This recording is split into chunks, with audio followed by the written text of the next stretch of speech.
Hi, so this is lesson 2. So if you're with us now, you've made it through lesson 1. Fantastic. So in lesson 2, we're going to take the ideas from lesson 1 and develop them. And what I want you to do is keep reviewing what we did in lesson 1. So the first thing that we're going to look at is the bow hold. We're still making the rabbit with that bendy thumb. We open its mouth and then we're feeding the carrot into its mouth. So I've got the bendy thumb here, so the big fat controller with his big fat tummy. We've got the passenger's feet hanging over the edge.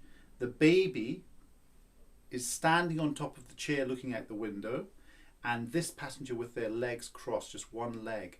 And this sits in that middle joint, and it's half on the black bit nibbling into the silver part of your bow like that. So there's your bow hold. And we keep on doing these exercises of stir, stir the witch's cake. What shall we put in the witch's cake? And we think of 5 different things, because I'm trying to get it so that this bow hold is light, that I'm not squeezing too hard. And a way to do that is ask your child to squeeze. So I squeeze really hard and then release and make it soft like a teddy bear or like a marshmallow. And that way they start to feel the difference between holding the bow too tightly and holding the bow just right so that it doesn't fall out of their hand. And that's where we want to be, because your thumb is a powerful finger. It connects into your wrist. So if this thumb is gripping strongly, then the whole arm will lock. And you might see your child trying to go like this when they're doing stir, stir the witch's cake. It's not what we want. We want their bodies to be still, and we want the whole arm to be free to move. And if it's not free, it's probably the thumb gripping too much. So once we've got our bow hold, we can now start to apply our rhythms. In the previous lesson, we were clapping these rhythms, but now what we're going to do is we're going to use the bow. So Piccadilly Circus will look like this. I try and get my elbow in front of my body underneath my hand, and my elbow's going to bounce down towards the ground, straight down towards my toes. And it will sound like this: Piccadilly Circus. Now I'm going to play it with the CD recordings.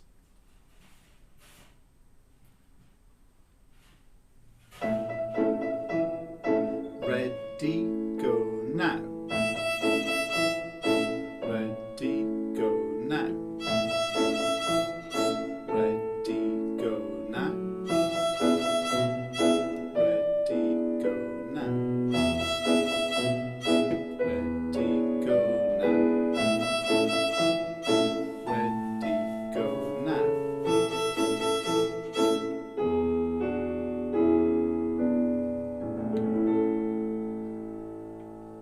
So these movement exercises are excellent. They free up that arm. Notice that the tip of the bow is always pointing straight up at the ceiling, so it's not going like this. The elbow bounces up and down. Now I'm going to play that on the E string. So I've got my violin in playing position.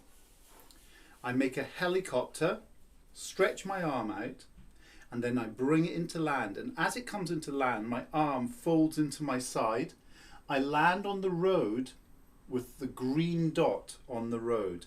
And in Piccadilly Circus, it goes from green to red dot for each note. So here we go.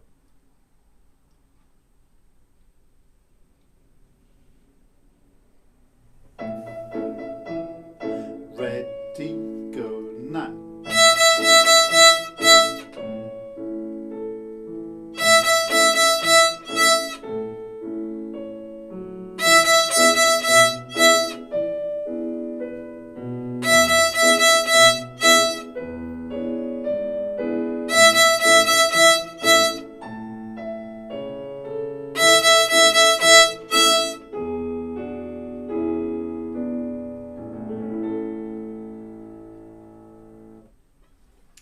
Now, if I keep the bow on the road with the stick of the bow parallel to the bridge, then I'll get a good sound. If the bow is squint like this, the bow will slide. It needs to be parallel to the top of the bridge. And then we get that ringy sound. And we always want to encourage that ringy sound. So we're going to try now the strawberry raspberry variation. First of all, I'm going to play it in the air. We call it ghost bowing. Now strawberry raspberry goes green to red, then 2 little bows, and then red to green and 2 little bows. So it goes long, short, short, long, short, short. Here we go.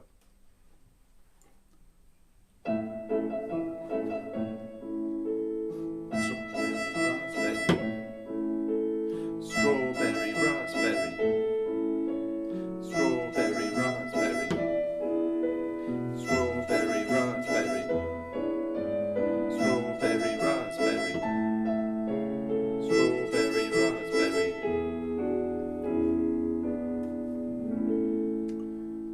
And we'll try that again, but this time with the bow. So helicopter, bring it into land, the green dot lands on its road, and you're ready to go. Make no noise when it lands.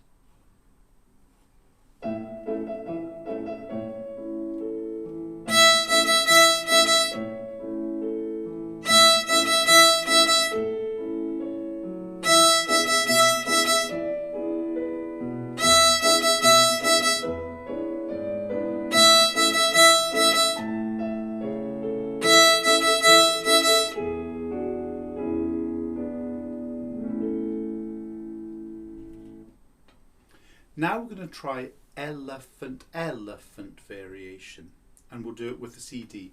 This one goes from the green to the red dots for each note, but I'm going to do it in the air, ghost bowing first of all with my bouncy elbow. Ready, go. Elephant, elephant. Elephant, elephant. Elephant, elephant. Elephant, elephant. Elephant, elephant. Elephant, elephant.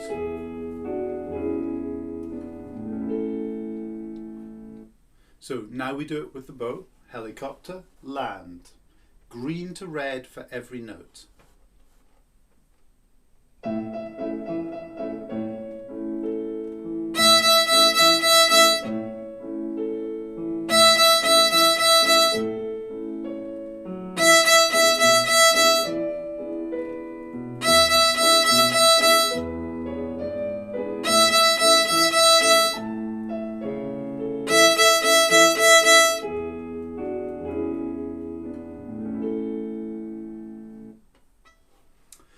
Now we're coming to the next variation. The next one is fatter than a caterpillar.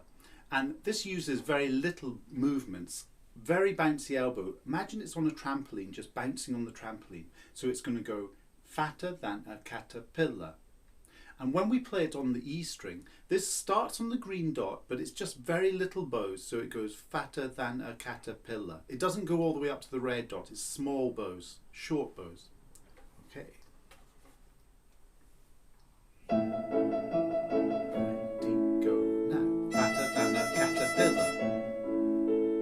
Fatter than a caterpillar. Fatter than a caterpillar. Fatter than a caterpillar. Fatter than a caterpillar. Fatter than a caterpillar.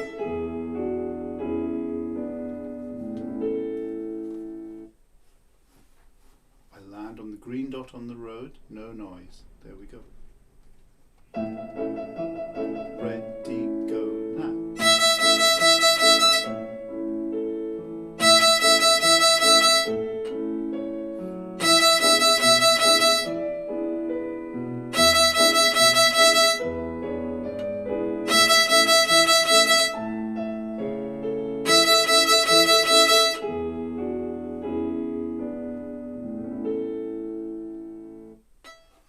So, all the time when I've been playing, you can't see it, but I've had my feet opening like a book and then in play position. So I've been balanced in my stance. Now we're going to look at how we place the violin hand. So up to this point, we've placed the violin so that my nose, bridge, elbow and left foot are all in a line. I've practiced taking my hand away, touching a peg, touching my nose. touching the scroll, touching the bridge, touching my ear. And all this time I'm able to talk to you while supporting the violin with the weight of my head. It's very relaxed, just a heavy head which goes down on to the chin rest. And my chin is pointing down the strings. Now I'm going to take my hand, my left hand, and I have a stripe down at the bottom of my fingerboard. You all have a stripe there. That's for your first fingers. My thumb is the engine driver, and he goes in the station into his cabin. His cabin is the red stripe. I don't make the thumb go too high. If it goes too high, it's like a worm out the ground and a crow will come down and gobble it. So my thumb is just the height of the strings, or even lower, and maybe it just depends on the size of the thumb and the size of the hand. So it sits there very nice and relaxed. The train is this bottom joint of the first finger, and it goes in the station, which is the nut of the violin, and I can show you the nut. The nut is this little bit here. So I have the engine driver in his cabin, the train in the station, and then when I curl my Mr. 1, you see there's a tabletop and table legs, and it sits directly on top of that red stripe. We have a mouse hole, and we have the mouse escape route down our arm. We don't play like this. We play like this.